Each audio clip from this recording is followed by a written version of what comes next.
So you're hunting for a term insurance plan and somehow ended up with HDFC Life Click2Protect Super on one tab and Bajaj Allianz eTouch 2 on another. And now you're stuck thinking which one's actually worth paying premiums for over the next 30 or 40 years. Because on the surface, both seem packed with features, both are from solid brands, and both promise your family's future is secure. But when you actually peel back the layers, there are some very real differences. Hello folks, I'm Shashank and you're watching Ditto Insurance.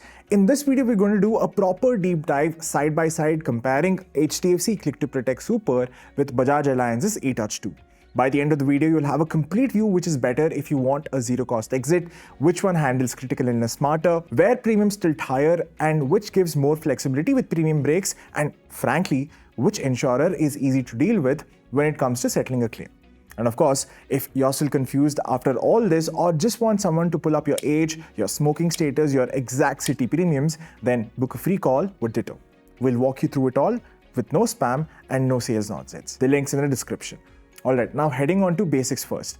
Just to anchor ourselves, let's know about HDFC Life. It's one of India's biggest private life insurers that started way back in 2000 as a joint venture with Standard Life. They're listed, they've got a market cap of over 1.5 lakh crore rupees and averaged a stellar claim settlement ratio, that is CSR, of 99.55% over the last 3 years. They do a 30,560 crore rupees in annual business with 1.3 complaints per 10,000 claims, and they sit comfortably on a solvency ratio of 1.9. Now, Bajaj Allianz Life was equally credible, founded in 2001 as a joint venture between Bajaj Finserv and Germany's Allianz. They've got an AUM of 1.22 lakh crore rupees, profits rising year on year, and run with an almost similar CSR of 99.21% over the last 3 years. Their complaints are a bit higher than HDFC's at about 4 per 10,000 claims, but nothing to worry about much. The only standout difference is solvency, because Bajaj operates at 4.5. So both are robust, stable insurers with backing to actually pay your family decades down the line. Now, let's get into common policy basics. Look, both plans start as early as age 18. Bajaj caps new entry at 60 while HDFC goes up to 65. HDFC will insure you till age 85. Bajaj actually extends this to whole life, that is till 99. Minimum sum assured is 10 lakh rupees for HDFC and 25 lakh rupees for Bajaj. But the maximum with HDFC is technically unlimited, but that is subject to underwriting. While Bajaj is also broadly underwritten beyond 1 crore rupees. Both give you regular limited pay and pay till age 60 options, plus multiple premium payment frequencies like monthly, quarterly, half yearly or annual. Now let's focus on HDFC Click2Protect Super first. This plan's biggest promise is sheer flexibility. It's packed with inbuilt features. There's terminal illness coverage up to 2 crore rupees built right in. If 2 doctors certify you have less than 6 months to live, your family gets the money immediately. Then you have the life stage benefit option where if you get married, have kids, you can bump up your sum assured by specific percentage subject to underwriting. There's also the zero cost exit option, which HDFC calls the smart exit. You're eligible to receive a refund of all your premiums, but excluding GST, if you decide to surrender your policy after completing 30 policy years. However, this refund isn't applicable during the last 5 years. The minimum tenure to avail this benefit is 36 policy years.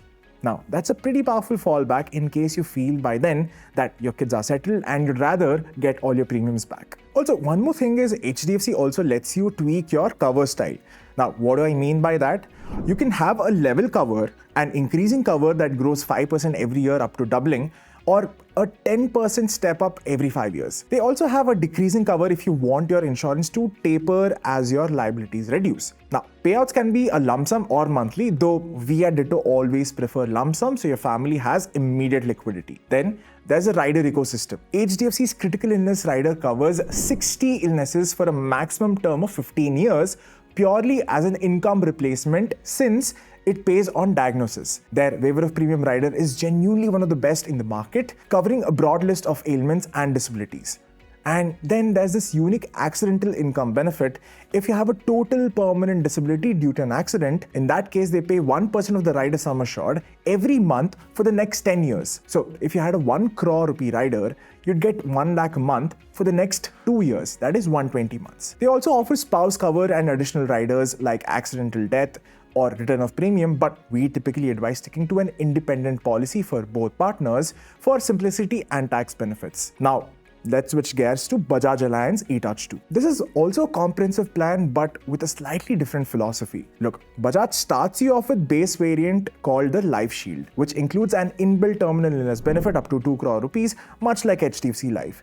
They also have a zero cost exit, which they call early exit value, but it's structured a little differently. See, you can trigger this after you turn 60, provided your policy is at least 35 years long and you've opted for a policy maturity age of 70 or more. Bajaj's life stage benefit is also in place, but it's only up to age 45 and must be availed within the last 6 months of the event. Their waiver of premium is inbuilt for accidental total permanent disability and terminal illness, so if either happens, you stop paying premiums, but the policy continues. That's automatic, no extra rider premium. They also have something called the auto cover continuance, which means if you miss paying your premium after 3 years, your cover continues intact for up to 12 months with no late fees or interest, provided you catch up by paying the dues plus the next year. You can even do this multiple times within a 5-year gap, which is honestly very handy if cash flows get tight. Now, Bajaj lets you pay extra for riders like critical illness with 3 slab options, covering 10, 25 or 60 illnesses. The critical illness payout here is over and above the base death benefit and goes up to a 20-year policy term. They also offer a family protect rider that pays your parents a lump sum plus monthly income for life if you pass away or suffer ATPD, that is accidental total permanent disability. That's quite niche but could be useful if your parents depend directly on you.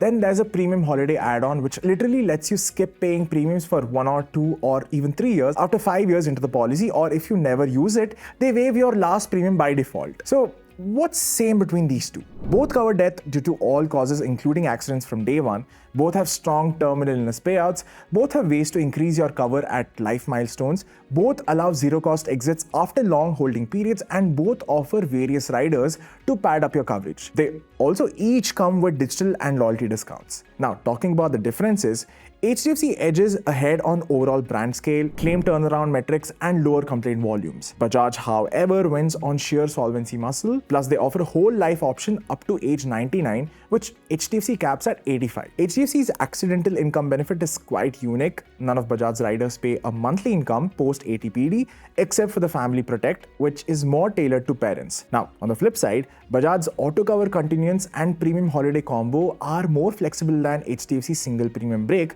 after 5 years. Now, looking at the premiums, for a typical 25-year-old non-smoker female buying a 1 crore cover till age 65, HDFC comes in at about 10,200 rupees in your year 1, going to 10,700 thereafter, while Bajaj is at 9,300 initially, moving up to 11,000. For a 30-year-old male non-smoker till age 70, HDFC comes in at around 16,000 to 17,000. Bajaj starts at around 14,000, raising to around 15,500. So Bajaj is generally cheaper, especially for longer cover duration, but part of that is because the waiver of premium only covers ATPD, not critical illness, while HDFC's is broader. Bajaj's critical illness coverage is a paid add-on but runs longer up to 20 years, whereas HDFC restricts it. So what's falling short in HDFC now? Primarily the lack of auto cover continuance if you miss premium and slightly fewer options on premium holidays. Meanwhile, Bajaj falls short on not embedding CI under waiver of premium, and their family protect rider is quite niche, and it just might make more sense to just increase your base sum assured instead. So what is Ditto's take? If you want brand assurance, best-in-class waiver of premium, and a strong accidental disability monthly payout, HDFC Click2Protect Super is just hard to beat. But if you're looking for aggressive premium savings, ultra-long coverage up to age 99, and serious flexibility with premium breaks or missed payments, Bajaj Allianz eTouch 2 is easily one of the most versatile plans out there. Are you feeling confused? Well, maybe then just book a free call with Ditto, because we'll compare these for your exact age and income and tell you transparently which one works out cheaper and safer for you, and there'll be no spam. The link is in the description. That's all in this deep dive, folks. Like this video if it helped you, drop a comment if you have any doubts, and I will see you in the next one. Until then, happy insurance hunting.